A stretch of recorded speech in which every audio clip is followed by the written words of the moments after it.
الإحباط هو لحظة كلنا مرينا بيها، عاشت معانا ساعة، ساعتين، سنة، سنتين. وقتها بتحس إن حياتك اتدمرت، إن مستقبلك ما عادش موجود، إن الخطط اللي رسمتها ل100 سنة قدام وقفت وما عادتش موجودة. وساعتها قلبك بينكسر وبيتملى بالإحباط. ولكن تذكر قول الله سبحانه وتعالى: إن مع العسر يسر. كل دي له نهاية، كل أزمة وفيها فرصة جديدة، فيها طريق جديد. بس المهم تكون مؤمن بهدفك، مش دليل إنك فاشل.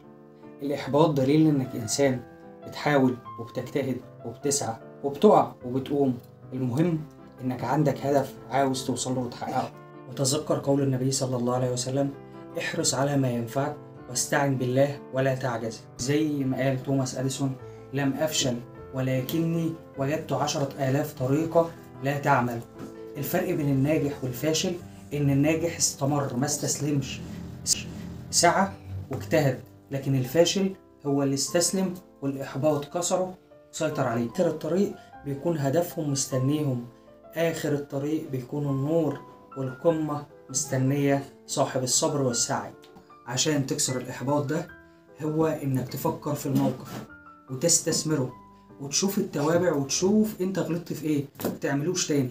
تاني خطوة: دور على الهدف بتاعك وراجع أهدافك. هل دي أهداف حقيقية أنت بتسعى ليها، ولا أنت حاطط أهداف وهمية عشان بس تملى رغباتك وتبقى مبسوط إنك عندك هدف، والهدف ده أصلا مش طريقك ولا أنت بتسعى ليه ولا عندك القدرات إنك توصل للهدف ده؟ تالت خطوة: إنك تبدأ بخطوات صغيرة، لأن الخطوات البسيطة دي هي اللي بتوصلك للهدف البعيد. أول الغيث قطرة.